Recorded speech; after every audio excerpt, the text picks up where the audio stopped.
Are you coming to the tree where they strung up a man? They say murder three. Strange things that happen here. No stranger would it be if we met at midnight in the. Coffee. Without it, we would never have had the Industrial Revolution. We'd all be still living in Europe in mud huts. Here in Laredo, we have the Organic Man Coffee Trike. 4501 McPherson, the best coffee on the planet. If you can't get to Laredo, you can order from the Organic Man Coffee Trike .shop.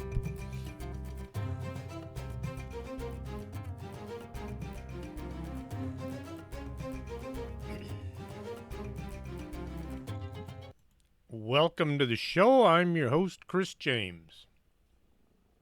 Saturday, August 27th, I'll be at the Wonderland of the Americas. They're having a UFO festival, and I'll be there selling a few of my books. It's free, so come on by. The Wonderland UFO Festival is a yearly event which celebrates the history of the phenomena known as unidentified flying objects. The Wonderland UFO Festival is held in air-conditioned comfort inside the Wonderland of the Americas Mall in San Antonio. It's really in Balcones Heights, but it's in San Antonio, and features a wide array of dining options, vendors offering interesting items and products. That'll be me and a few other folks. It's a family-friendly event, good for all ages, and there will be a bunch of speakers and researchers who work in the UFO field. A Tusk 1157 wrote in asking about Project Looking Glass. I had heard only the basic story long ago, so I began researching and I found very little actual information. Most sites that I came across had nothing but piles of derision on anyone thinking about this government project.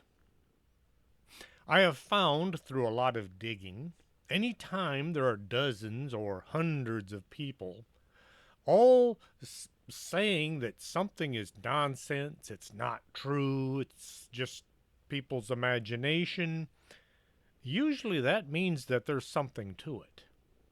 Why do all these people go out of their way, spend several hours of their lives trying to tell us, oh, don't look behind the curtain, pay no attention to that guy pulling the levers.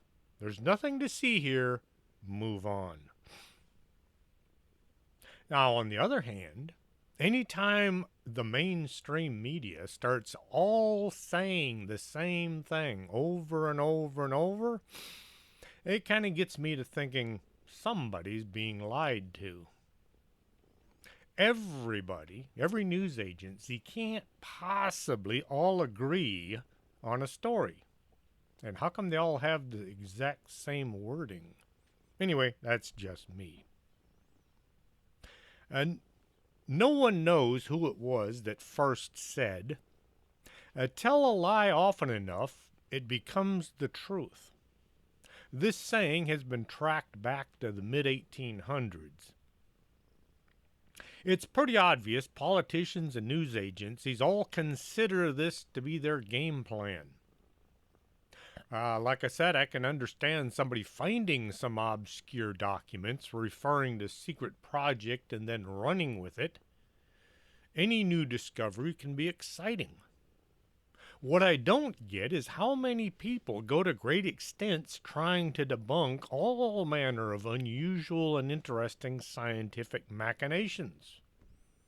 I find many of these people to be a lot condescending and self-aggrandizing. The Great White North has managed to slip ahead of the Down Under. They have a small lead, and they've been holding it all week. I hate to break anyone's bubble, but Iceland is ahead of both of them. I'd never even seen Iceland participating in the listening until recently. I looked up and it's like, oh, hey, there's a new country listening to me. So Iceland is ahead. Hate to break it to you. I did a show on time travel 2 weeks ago. There's a lot of discussion and many naysayers who all want to get their point across. I have no use for the skeptics. It's one thing to listen to both sides of any subject and then make your own conclusions. This is how things should be done. I hate how Hollywood has this burning desire to put a skeptic on any show involving paranormal or outside the box subjects. People who tune in to watch a show involving, oh, say, Bigfoot or UFOs, don't want somebody trying to debunk everything that they see as if the entire audience is a bunch of idiots. That's how they treat us. The TV show UF Hunters was a cool show right up until they brought in the skeptic. Yes, any UFO sighting requires proof. No, I don't want to hear somebody naysaying on any show that I decide to watch. I watch Finding Bigfoot as well. Anytime Renee began to speak, I would just kind of think about something else and tune her out. At Bigfoot conferences, you'll see both Cliff Barrickman and Bobo Fay. They show up all the time. They're very high up on the list of requested speakers. A lot of people want to hear Matt Moneymaker. He's the founder of the BFRO. I have yet to hear anybody say, hey, let's bring in that girl Renee and hear what she has to say. She's not very popular at Bigfoot conferences. Gee, I wonder why. Way back when I first started doing strange things, there was this guy who offered to co-host the show. He wanted to present the other side of everything. In other words, skeptical explanations on everything. I say nay, nay. No skeptics needed. Not in my show. May 2020, I did a show about George Van Tassel. George was born in Jefferson, Ohio, 1910. He grew up in a fairly prosperous middle-aged family. He left high school in the 10th grade and went to work at a municipal airport near Cleveland. While working at the airport, George got his pilot's license. At the age of 20, he moved to California, where he worked as an automotive mechanic at his uncle Glenn Payne's garage gas station. Some of you will remember back when you had a gas station that sold gas, very few food items. When you'd pull in, a little bell would go ding, and a guy in a uniform would come out and fill up your gas tank, and they'd clean your windshield and check the air in your tires. These places usually had a garage attached where you could buy tires and you could get mechanical work done. A really big gas station might have 2 bays. The whole idea was you'd have engine trouble or vehicle problems and they would fix it right then and there for you. Might take a little while if they had to get parts, but usually they could get you down the road in a hurry. While pumping gas at the station, George met a man named Frank Kritzer, who was an eccentric loner who said he was working a mine somewhere near the Giant Rock, which is a 7-story boulder near Landers, California. The rock is the largest freestanding rock in the world, with a footprint of 5,800 square feet. The funny thing is, nobody can say exactly how it got there. Frank had also built a small airfield next to the rock.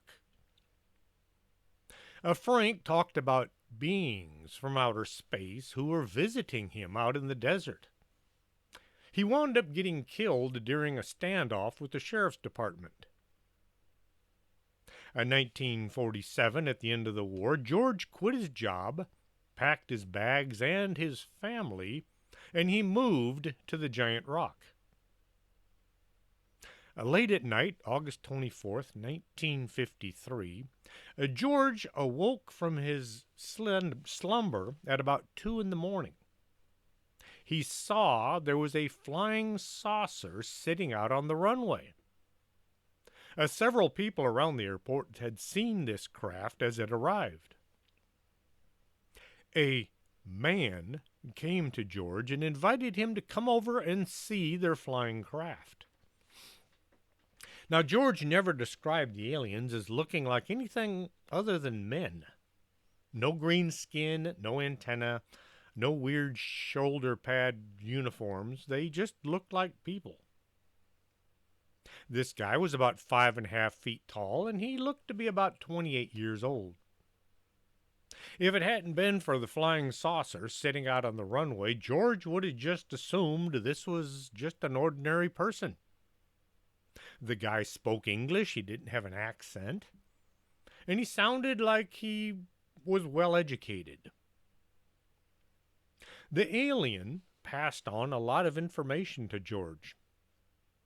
One item were the plans to build the Integratron, a huge sphere that was to be used to renew the human body. Another item was a device that could be used to look through time. George went on many interviews talking about his contacts with the aliens and the things that they were passing on to him. He never gave any of these devices names, he just described them in a lot of detail. Some of the interviews are a little mixed up. It looks as if some have been edited. George will be speaking, and all of a sudden there will be like a jump in the footage, and the speech will have a break in it, and all of a sudden he'll be talking about something else. It's as if somebody has edited his interviews, making it sound like he's saying other things. The Integratron and the time viewing machine are very mixed in together. It's hard to tell when he's talking about one item or the other. Construction of the Integratron proceeded at a very slow pace. Hard getting the materials they needed, having to ask for donations, since at this time George no longer had a job. However, there were a lot of people out there willing to give him a few bucks to help pay for things. In January 1978, in the Proceedings, which is a quarterly publication of the College of Universal Wisdom, they reported that the Integratron was 90% complete.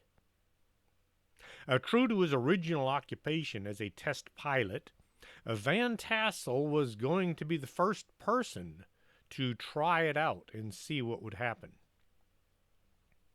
With the big event drawing closer each day, it was a huge surprise to everyone when George Van Tassel was found dead in a motel room. This was 3 months before the Integratron was going to be switched on. Van Tassel died 1978 of what they claimed was a heart attack.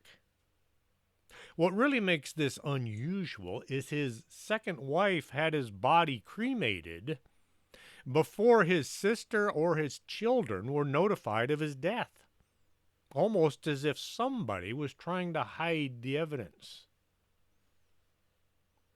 His second wife was on her third husband, and this would be the third time she was widowed. Nothing to see here.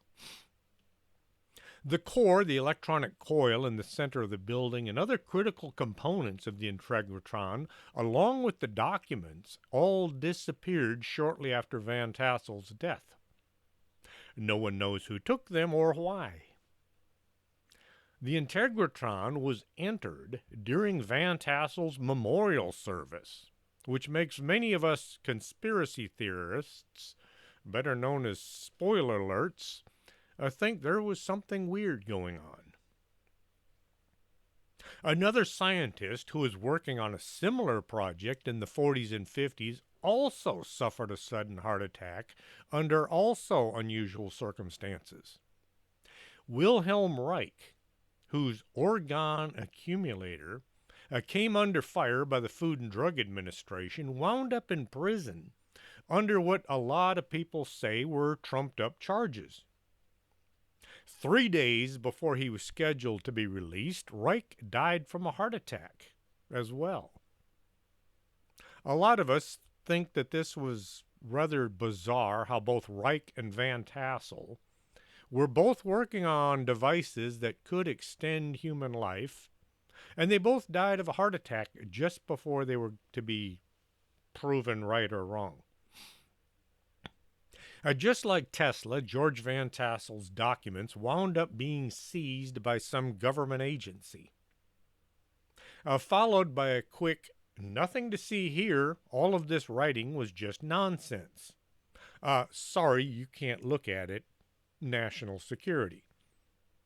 If it's just nonsense, how can it possibly be national security?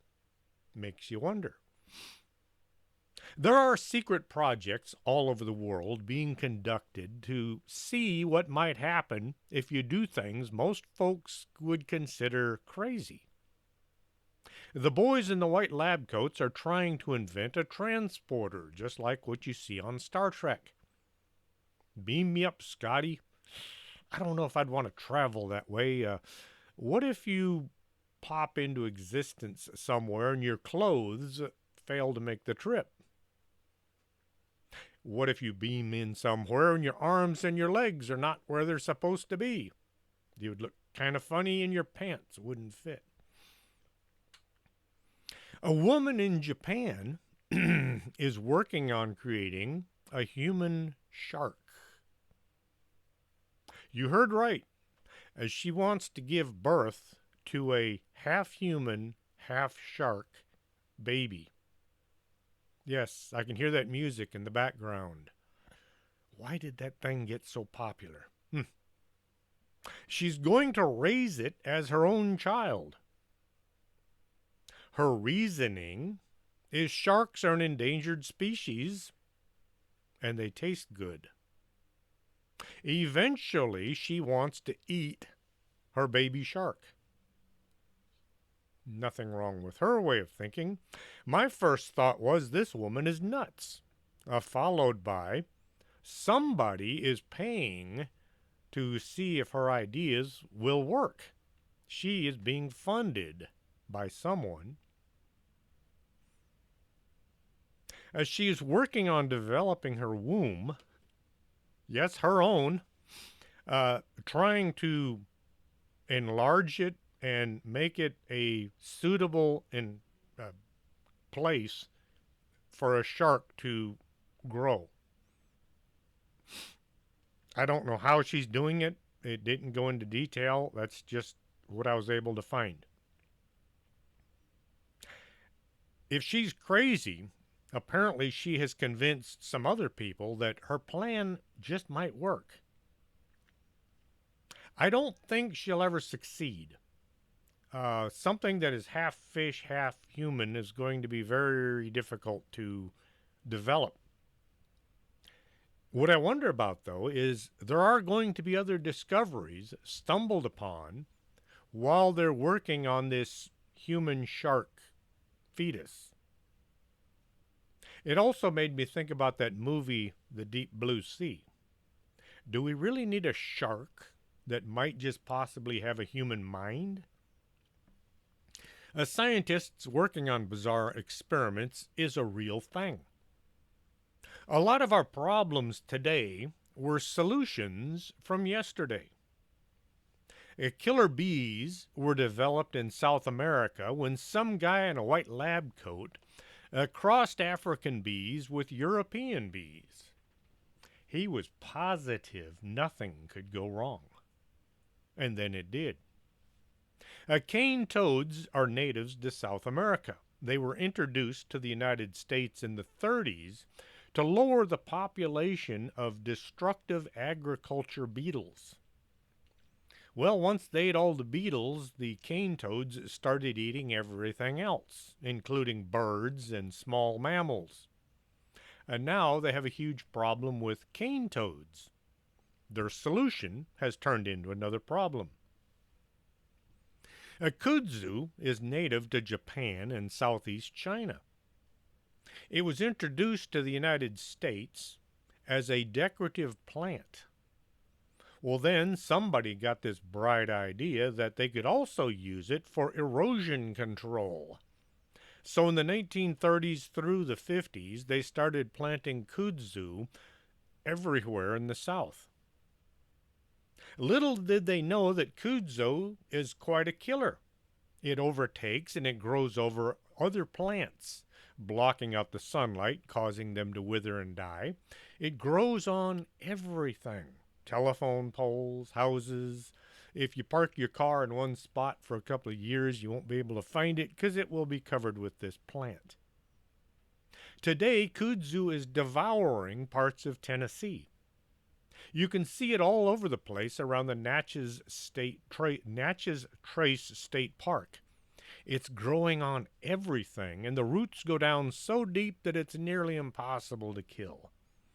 Once again, one of our solutions that turned into a problem.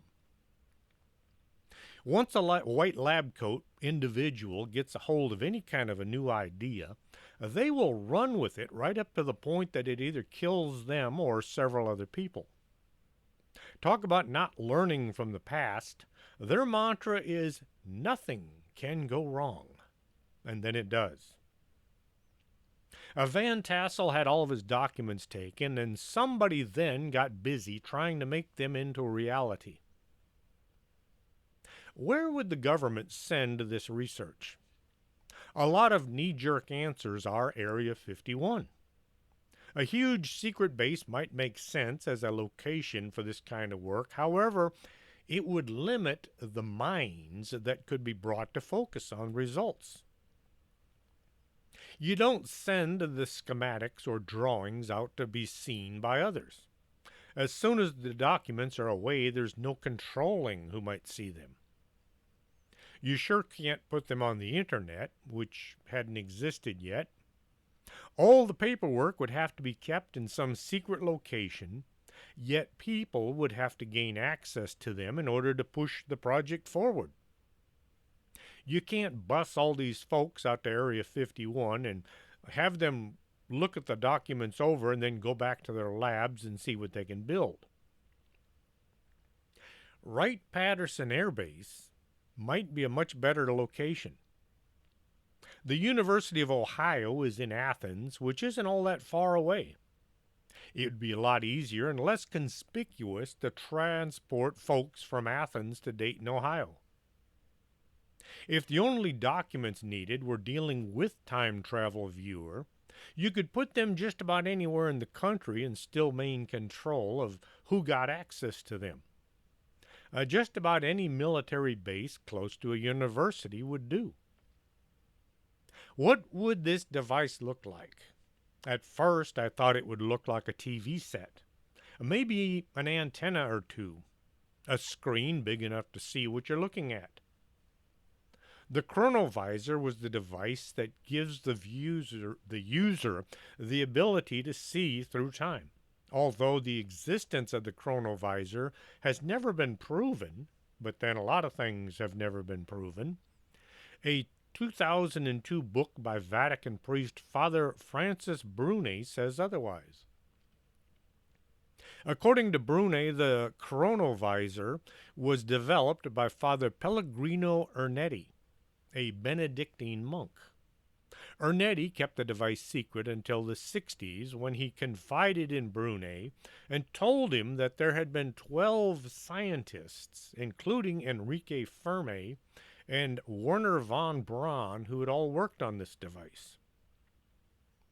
It had cathode rays, antenna, and metals that they didn't know exactly where they'd come from.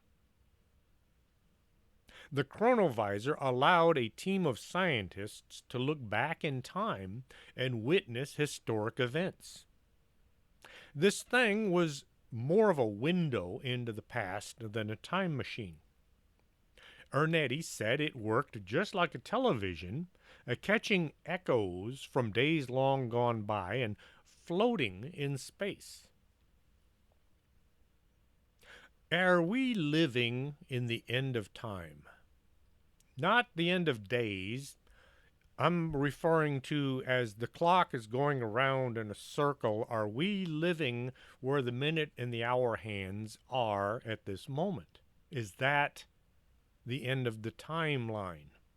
Or has the future already happened? Looking back through time could be possible since the events have happened, and viewing it would be like catching a signal as it passes through time and space. Most folks know that the lights we see as stars are the images from years ago.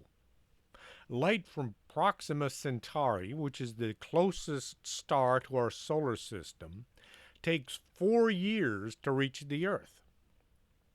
The image would be seen sooner if the star was closer, or if we could move closer to the star. Instead of seeing 4 years ago, we might be seeing 2 years ago. It would be as if we are traveling through time. By moving closer or farther away, we can see the star before or even after the light left it. This kind of thing makes my head hurt. This would be a form of time travel since it's all related. Einstein stuff. We have mechanisms that can allow us to look back in time. They are everywhere, yet a lot of people don't think of it that way. They don't consider these devices to be time-traveling machines. Telescopes, especially the really powerful ones, are looking at light from hundreds of thousands of years ago. The bigger the telescope, the farther into the past they are seeing. Visual time travel. Bet you never thought of it that way. If you could get a really big mirror and send it out to the edge of our solar system and look at it using a very powerful telescope, would you see what happened yesterday or the day before? Now I'm getting into theoretical physics. If any of y'all are in some group of physicists and you can ask, try the one guy that has all the answers and see what he says about that idea. By using electronics and bouncing signals off either a satellite or maybe a celestial body, would there be an image caught from the past? This would be what the scientists working on Project Looking Glass would have been trying to do. TV broadcasts are sent to a satellite and then sent back to us. The electronic signal also passes the satellite and continues traveling through space for we don't know how long or how far. On some distant star are there scientists looking at old reruns of The Honeymooners and telling their fellow aliens that the Earth is populated by a bunch of weirdos. The men are constantly threatening to send their wives to the moon or something. Some of y'all will get that. What would happen if these signals were reflected back to us? Would they be degraded to a point that we couldn't figure out if we were watching Hogan's Heroes or The Twilight Zone? With computers putting all the little bits and pieces back together, we could probably be able to see TV shows from long ago. I doubt they'd be as entertaining today as they were back when I was young. Well, I do watch The Twilight Zone every time there's a marathon on TV. The one where Agnes Moorehead is attacked by aliens is cool. If you've seen it, you'll realize that there's no dialogue. Just creepy music and her trying to deal with this bunch of aliens in the attic. With some advanced technologies, signals from the past could be seen. There are electronic images that were transmitted. Well, how about images that were never sent anywhere? Long before cameras and recording devices, the only way to re-see anything was having someone paint it or sketch it. Your eyes work like a camera.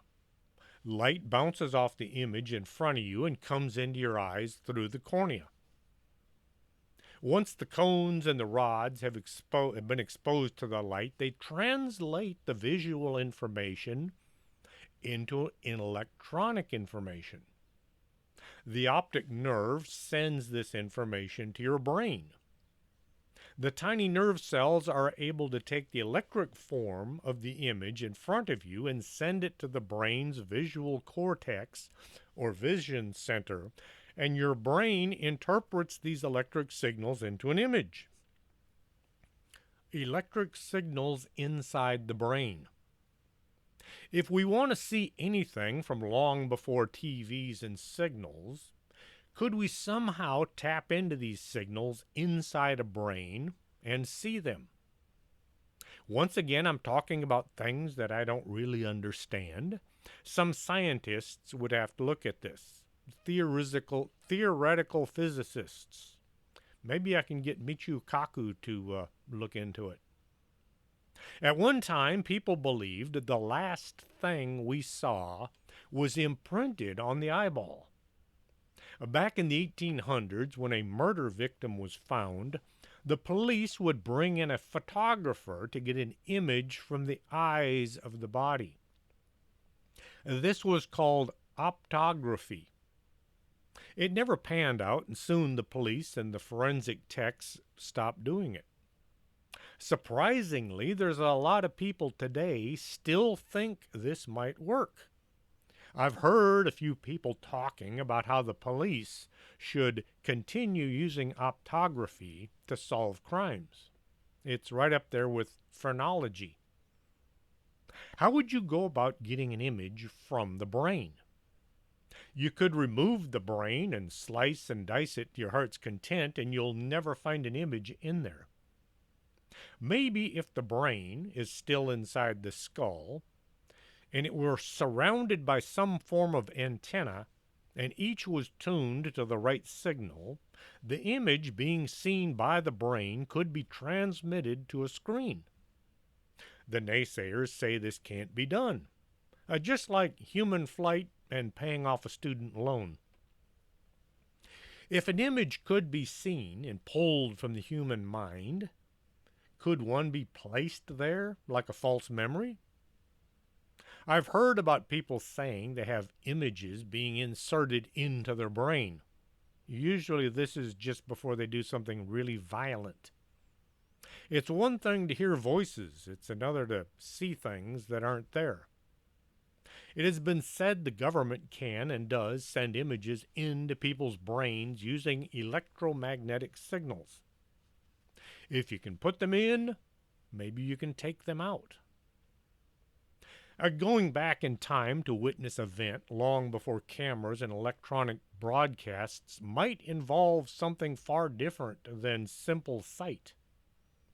Take a deep breath and don't be put off by what I'm about to say. We have a spirit, a soul, if you will, inside our bodies. This soul has been weighed. It doesn't weigh very much, but scientists have seen a change in weight at the time of death. In 1907, a group of volunteers who were all on the brink of death were placed on precise scales and weighed as they lay dying. As soon as they took their last breath, each person lost 21 grams. Once the body is no longer there holding the spirit in, it's free to travel about, uninhibited by time and space. The human soul is a part of the person that is not physical. It's a part of every human being that lasts eternally after the body experiences death. It's a form of energy.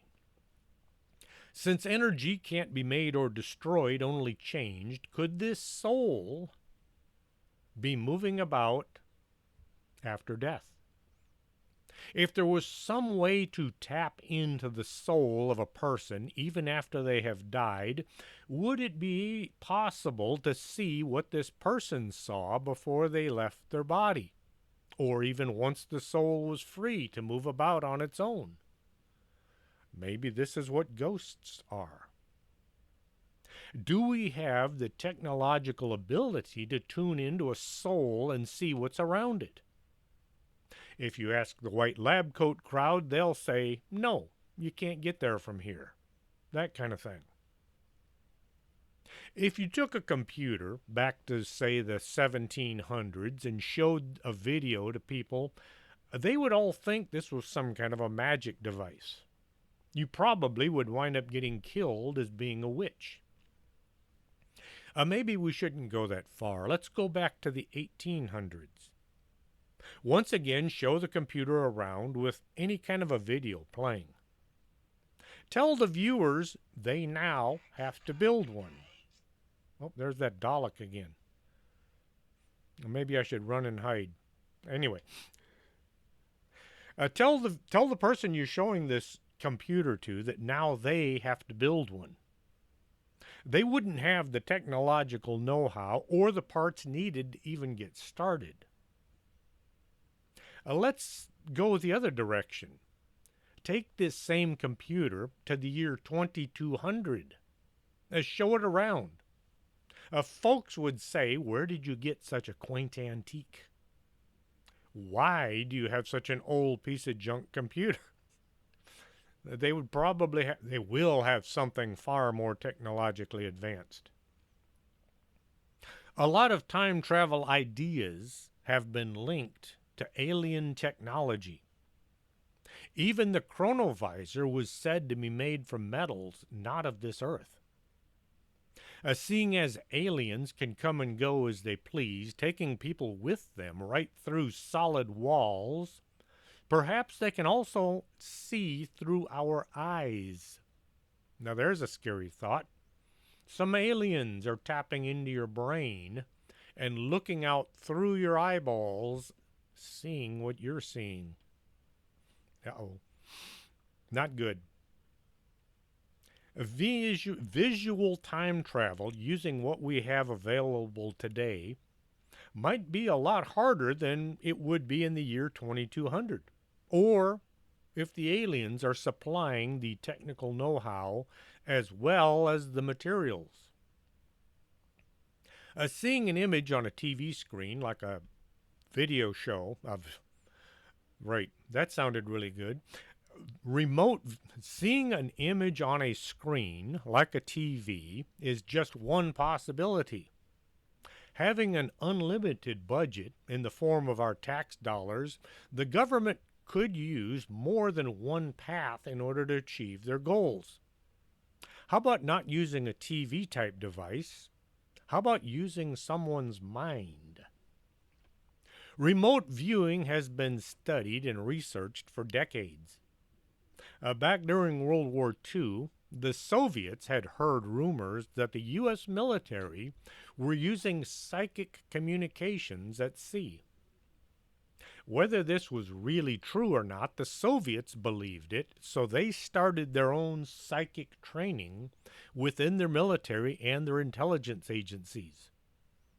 The Soviets were our allies during the war, but they trusted us, and we trusted them not at all.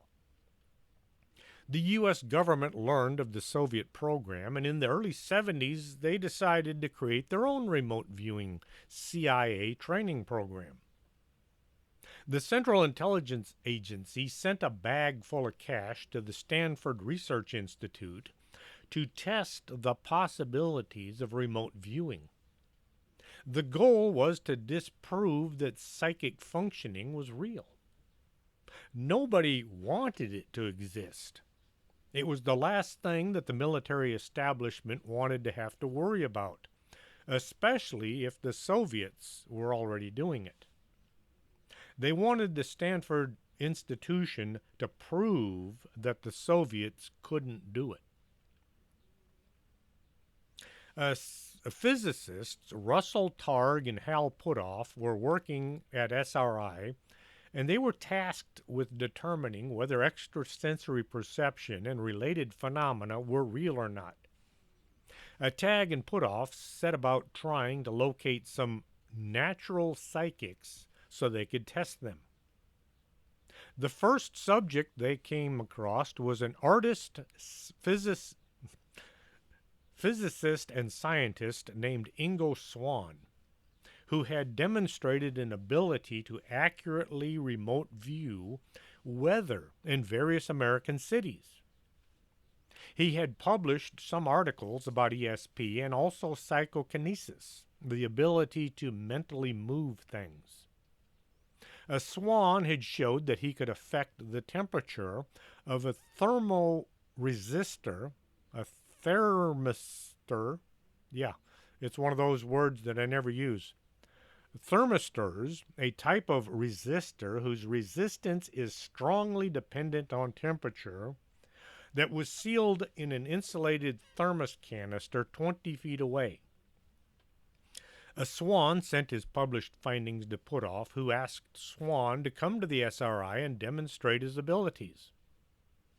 They had Swann do an experiment using supersensitive electromagnetically shielded quark detectors that were buried 5 feet underground in a cement floor. Every time Puthoff asked Swann to think about the detector, the readings from the device would noticeably deviate from the baseline readings. Puthoff was convinced that Swann had special abilities, and so the program to test and develop remote viewing was begun. A lot of folks were run through the remote viewing program. Many were successful, almost to an eerie extent.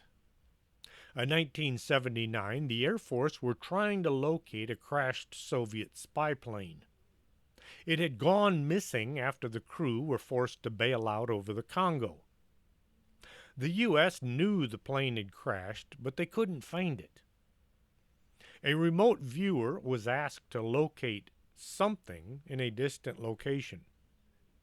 The viewer said he saw a plane crashed in the jungle, and then he was able to give them the coordinates.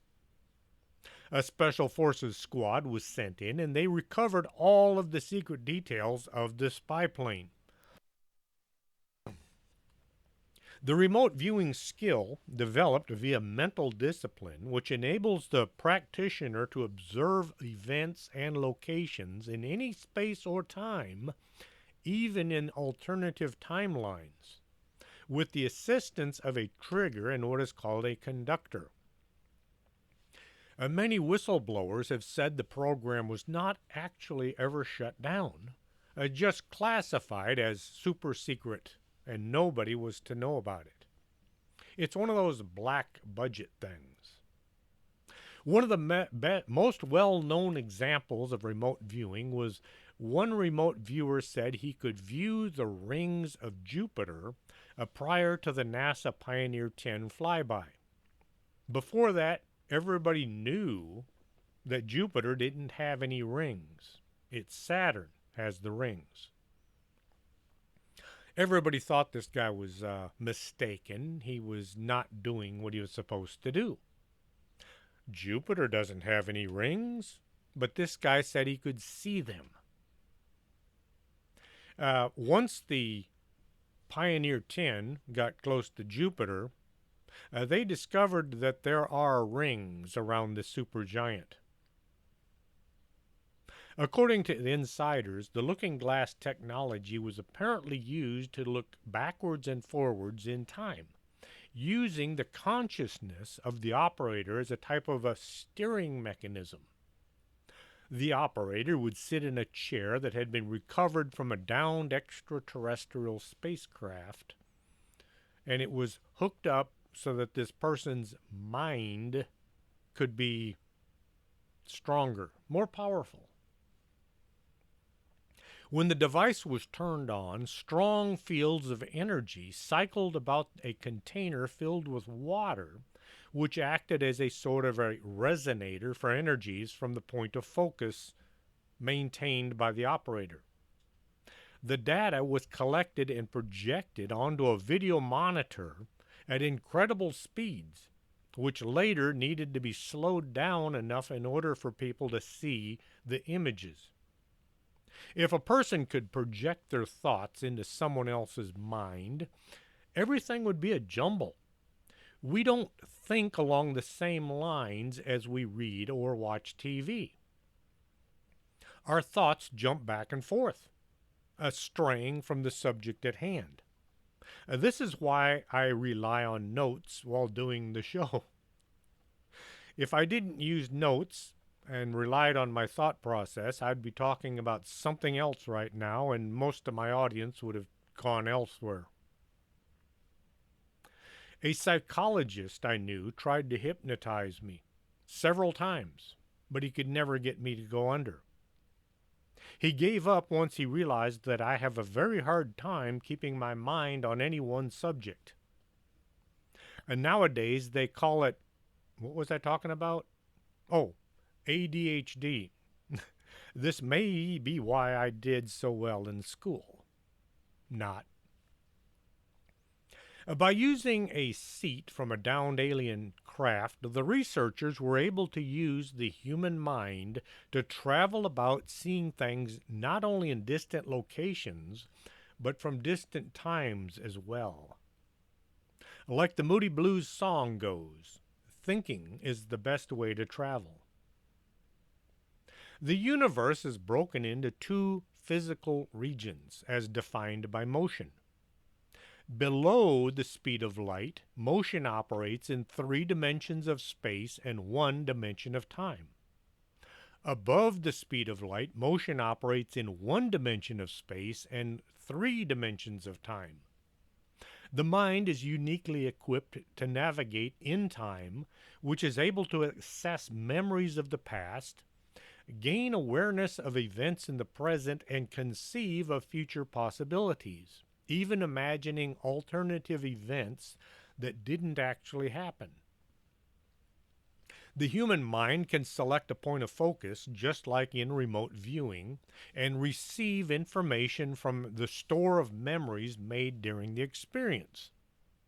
If a mind is properly tuned, it can be used to assess non-experiential data in the same way one can recall a memory. The looking glass device seemed to be capable of the same type of process, to assess a data stream from any conceivable location in time or space, and then steered by the consciousness of the operator. It would be like sitting back and thinking about a location or a time. As your mind drifts in that direction, images would come into your view that were not necessarily from you. Have you ever had a thought pop into your mind, something really bizarre or odd, and then you wonder where on earth did that come from? Thoughts would enter your mind from unknown or maybe known, depending on your focus, on a particular time or place. And next comes the big problem. If it's in your head, you're the only one seeing or knowing it. You would have to tell others what you're seeing. It would be your word as to whether or not you see what you're telling about. I see the head of the CIA standing on the grassy knoll. He's firing a rifle. If you believe Lee Harvey Oswald was a patsy, as he said he was, you could say you saw anyone other than him actually shooting Kennedy. And who would know? By using alien technology, there was a device that showed what the subject was seeing. A mind-reading machine that projected the images inside his or her brain onto the screen of a TV device. Once again, seeing as we tend to think in a scrambled mess, the machine would have to unscramble what we are thinking. Those who came forward to tell about the things going on underground at Camp Hero, those participating in Montauk projects, said that this was what was being done. Not only were they able to project their thoughts onto a screen, they were able to create things in the lab. One of the things created wound up destroying most of the underground facility. The Montauk project sounded like another attempt at Project Looking Glass. I don't know if one or the other was first or if both projects were running at the same time. The documents from those who came forward are kind of mixed up in the dates and locations. As for when the alien technology was acquired, some say the ancient Sumerians were given this visual time machine 4,000 years ago. There are cuneiform tablets that tell about some of the visions seen by the priests who were in charge of the device. Not only were tablets found, there were drawings of how to use and maintain this looking glass type device. The ancients were supposed to have viewed future events up until 2012. They were either unable or not interested in going any farther. What possible use would there be for them to look any farther than, say, 4,000 years into the future? It's not really going to affect them that much. Way back when I was in grade school, I saw a documentary, and they said that the Earth was going to be destroyed sometime around 2500. That giant comet was supposed to come through and hit the Earth, or maybe it was a solar flare, or maybe it was the sun was going to stop burning. One of those things. Well, it kind of freaked me out because nobody ever bothered to explain to me that the year 2500 was way down the road. I was not going to have to worry about it. No one knows if the viewing device was seeing things in our timeline or some other dimension. Using the alien device was kind of hit and miss. As the subject was focusing on future events, the images were not as clear as those from the past. As if the past had happened and is kind of set, whereas the future is a bit liquid and might change as it progresses. It would be like going on a drive without a map or a GPS. You start driving in one direction and you take whichever road comes along. You would know what's behind you, but anything in the future, anything in front of you, would be uncertain. The folks running Project Looking Glass were trying to send a video recorder ahead in time. Sending the device ahead in time without somebody there to operate it would limit their view to only what happened to move in front of the recorder. Like setting out game cameras and hoping Bigfoot would walk into view. No one has caught a Bigfoot on a game camera yet. There have been some blob squatches, but nothing definitive. Roger Patterson was holding the camera, was able to aim it at the creature. The looking glass camera would be limited to recording only what was right in front of it and hopefully in focus. Those telling about the looking glass experiment didn't know or weren't able to say if the camera was ever actually used or if it ever actually caught anything. Today, anything along these lines would be simplified by using a drone. A tiny drone flying around, say, 200 years ago would be mistaken for being a bird or just an illusion. Just look at how many people see a UFO and then convince themselves it was nothing.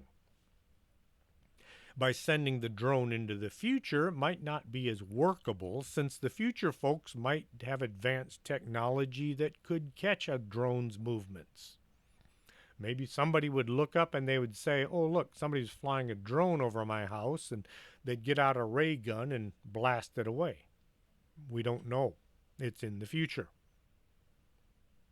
What would the benefits of seeing anything from the past be? As for seeing Jesus when he was alive or being executed, those of us that believe what the Bible tells us, we don't need to actually have the proof. It's called faith. Faith based systems rely on folks believing in the events. It might not be 100% accurate, but that doesn't matter. It's what you believe that counts. A lot of folks will say that Jesus was married and he had kids. He was called rabbi, and a rabbi has to be married. Some folks get a little crazy if you mention anything about Jesus and a wife. If you think about it, do the details matter that much? Is what he said more important than what he was doing at the moment? This brings up the question, did Jesus have a dog? A Jewish tradition does not expressly prohibit keeping of dogs as pets, but biblical and rabbinical sources do include numerous references that associate dogs with violence and uncleanliness. They were frowned on as keeping them inside your home. I would imagine Jesus' family might have had a dog or two running around the property, but not inside as a pet.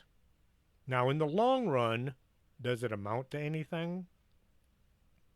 Was Jesus married? I can hear a lot of yelling and screaming from around town right now. How dare you say that? Would his marital status be a game changer? If he had a family and they survived, there would be some folks out there somewhere who were descendants of Jesus and therefore God. How could these people prove they have a divine bloodline? If they could document a family tree running back 2,000 years, they could announce they have proof they're related to God. Therefore, they are entitled to run the world. Too bad for them, Jesus never declared himself to be the ruler of the world. In the Bible, the times people wanted to make Jesus a king, he refused. When he was brought before Pilate, Pilate asked, "Are you the king of the Jews?" And Jesus refused to accept the title, saying, "You have said it, not I." Gandhi said, Christianity has not failed. It's just never been tried. What other benefit could come from seeing the past? The shooter on the grassy knoll would be one. Roswell, 1947, would be another. There could be a lot of good coming from seeing the past. The trouble is, the folks controlling the information today would also be in charge of any proof of who shot Kennedy or what crashed in Roswell. I know it wasn't really Roswell, it was Corona, but that's close enough. They already know the truth, and they're not telling us. They already know who shot Kennedy, and they already have the flying disc that crashed in Corona, and they're not telling us that, so why would they show us the videos? As for knowing the future, the things someone could do are limitless. Some new invention that will change the world. Knowing about it ahead of time would be an investment boon. You'd be so rich you'd need to hire somebody to help spend your money. Unless, if by knowing the future and doing things for your own benefit, would you change how things are going to happen in your timeline? By being the one to invest in the future, would this cause a split in time where your other self becomes enormously rich while you continue to work in some government lab, making a living but never getting ahead? Or, more than likely, the government would not like the idea of somebody benefiting from their project and you'd be out on your ear, or suicided. I talk about visual time travel using machines to accomplish this feat. How about someone who's able to do this just using their mind? Now, this might not be considered visual time travel, but then again, what would you call someone who can see the future?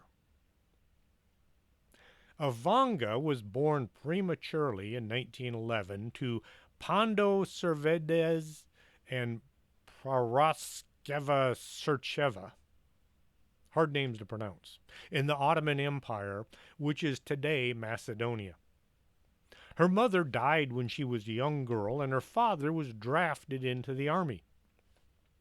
Vanga wound up being raised by close family friends and neighbors until she was 7 years old when her father came back from the military. He remarried and she was back home. When Vanga was 12, she was playing with her cousins when a tornado hit their village. As she was hurled into the air and landed in a field nearby. Her eyes were packed full of dirt, and she soon lost her sight. After she could no longer see, she began to have strange dreams and visions about the future. As she realized that she had somehow received a gift with the ability to heal people and see the future. As her reputation grew, people around her began calling her Baba Vanga, which means either mother, a grandmother, or even wise mother. Baba Vanga predicted the 9/11 attacks back in 1989. She stated, "Horror, horror, the American brothers will fall after being attacked by steel birds. The wolves will be howling in the bush, and innocent blood will be gushing." It sounds like what happened and how folks were howling for retribution. The two American brothers would have been the Twin Towers. In 1980, she predicted that the Kursk, the city, well, let me try that again. In 1980, she predicted Kursk would be swallowed by the sea. A Kursk will be covered with water, and the whole world will weep over it. Kursk, Russia, is nowhere near the water, and there's no way the city would sink. Most people ignored her prediction. August 2000, a Russian submarine named the Kursk sank, killing all 118 sailors on board. The news went around the world since the men inside didn't all die right away. It took a while for the survivors, about 2,000 men, to succumb to the buildup of CO2 in the cold. It seems that Baba Vanga was right. The Kursk did sink below the sea. Now things get a little scary. Baba Vanga said in the year 2022, many cities will face water shortages, which will have political ramifications as alternative solutions are implemented. Sounds like what's going on out west right now. A famine will hit India due to a drop in temperatures, which will result in locusts attacking their crops. Earthquakes and tsunamis with intense bouts of flooding in Australia and parts of Asia. My listeners down there, keep your eyes open. Another pandemic, this time, will be discovered in Siberia, which is caused by the frozen virus that will be released by climate change. In her last prediction for 2022, the Earth will be invaded by aliens who will arrive with or behind an asteroid. The thing to keep in mind, our calendars are a bit off.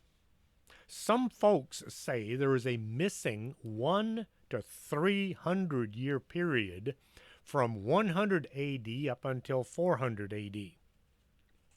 Being the Dark Ages, the only people keeping track were a few obscure monks. Theories abound on whether or not the 300-year period of time ever even took place. They say that we went from 100 AD to 400 AD overnight. How are we to know? A visual time travel sounds a lot easier than sending a person from here to there. If nothing else, the amount of energy involved has to be considerably less. As for seeing what is yet to come, there are hundreds of reports of people who could look into the future and tell us what is coming. I hope I got this right. Not too much confusion. If you're looking for a present for someone, how about buying them a book from Amazon.com? You can find all my books there, but the last four, those are the non-fiction titles. The Laredo Paranormal Research Society is the history of our local investigative group here in Laredo. Then Fort McIntosh and the Paranormal. This is half the history of the fort, as well as a bunch of paranormal sightings that took place on the fort. This is followed by Paranormal Laredo. It's just stories from around my city here. And my last nonfiction book is called Paranormal Stories. These are from all over the place. I've got stories from South Africa, Australia, all over the planet. So, if you're looking for a gift for somebody, how about a book? They're cheap. They don't break if you drop them. They don't require batteries. And if the person that gets the book realizes, I don't want this, they can always rewrap it and give it to somebody else. It's a gift that literally can keep on giving or being given. If you want a t-shirt or coffee cup, check out tpublic.com. Hope you enjoyed the show. This is Chris James for Strange Things.